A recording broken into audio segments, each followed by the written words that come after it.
All right, guys, if you didn't know, Diablo 4 had a Fireside chat the other day. In here, they addressed tons of issues about the game and what their plans are moving forward. However, one thing stuck out to me as something you need to know to help you in Diablo moving forward. One of the biggest takeaways I took from this was the fact that resistances are indeed actually busted. Now, whether that is because they are not working as intended, or if they are working as intended, but those values are not realistically high enough to make them viable.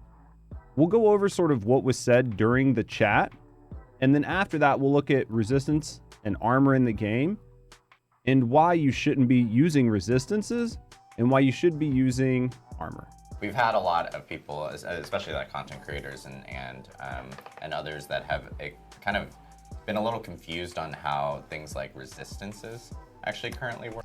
I don't think that anybody's actually been confused about the way resistances work. It's just the math doesn't seem to add up and follows sort of the same suit that armor and other stats do. Work within the game. I think there's a lot of people that are actually prioritizing other benefits on gear or stats right now over resistances because they're a little confused on how it works, or they feel that it may not be working at all. I certainly do that with gems. Like, I certainly would rather use my emerald for thorns than like whatever the reduction, like plus 14% resistance, whatever. Like, I know my instincts are to go to the more tangible thing. And the reason is, and you know, whether Rod uses thorns or whatever gems you decide to socket, the 14% doesn't net you 14%. If I put a gem in and it gives me 14 poison resist, if I go check my stats, I did not increase my resist to poison by 14%. So putting that gem on has very heavy diminishing returns. It almost seems like the decimal places moved over one, or that it gives you sort of 14% more of whatever your current base is. So if your base is 10% and you get 14 more percent than 10%, you would gain an additional, like, what, 1.4%? That's almost what it seems like is happening. And I guess sometimes it can be subtle that people don't pick up on the one-to-one, like, hey, I know exactly how this is affecting my play. Like, is that?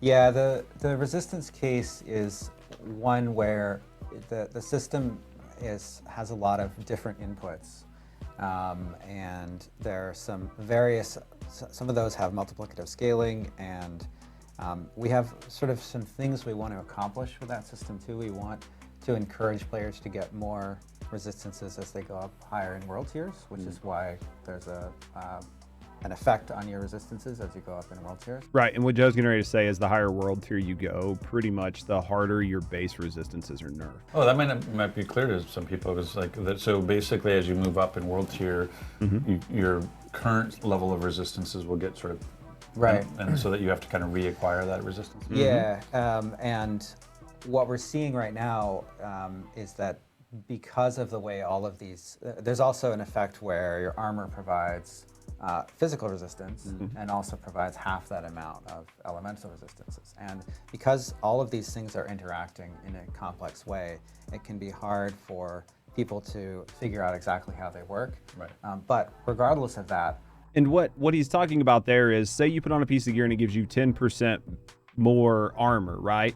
And that 10% more armor increases your resistance to physical damage by 5%. You will also not only get that 5%, but you'll get 2.5, pretty much resist all across the board to non-physical damage. And what players are seeing is that it is better to stack armor because the resist all you get from the increased stacking of armor supersedes almost any amount of resistance you stack on your gear to non-physical damage. And on top of that, when you do stack it, you can only pick one type. So with the resist all you get from additional armor, it doesn't make sense to build into anything other than armor. The way that it is working in practice is meaning that resistances are less valuable than we would like them to be. Sure. And because it's a fairly complex interaction, this is something that's going to take a little bit more time to sort of dial in the right solution for. Right. But they're still valuable in the short term. It's not like they're like not worth it at all. Yeah. Right? What happens is as you get up into higher amounts of resistance and higher world tiers, you're seeing the value drop off more than we intend for it. And so that's where we're gonna see some changes. And that's probably due to the scaling as you get up there and how that sort of 90% reduction or 85% reduction, right, to your resistances plays in. So my guess is it's something like you have your base resistance times 0.9 or 0.8 or whatever it is. That gives you your number. And then your additional resistance multiplies off of that number and isn't added on. So then you're multiplying, 10% to 5% or whatever it is after the equations. And that's where the problem is really boiling down to. So I agree with what Joe's saying here, is that there's probably some really complicated formulas going on in the background, and they need time to sort of troubleshoot them and figure out where the problem is coming. And that armor itself is actually working. So while this seems like a very pressing issue, pushing it off to season 2 doesn't really seem that bad, especially with season 1 around the corner. So the rest of this discussion just kind of talks about it a little bit more, but I think where people are really going to start to see the difference is in the game. So this helmet has 26% lightning resist on it. My lightning resist right now is 41%. If I take the helmet off, my lightning resist goes down to 34%. 34 from 41 is not 26%. So you are getting roughly 7% of the lightning resistance that it shows on this helmet. But if you check out my armor, right, this helmet gives me 5% more armor.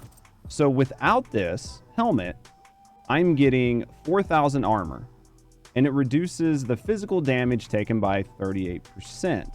And half of that goes to resist all non-physical damage.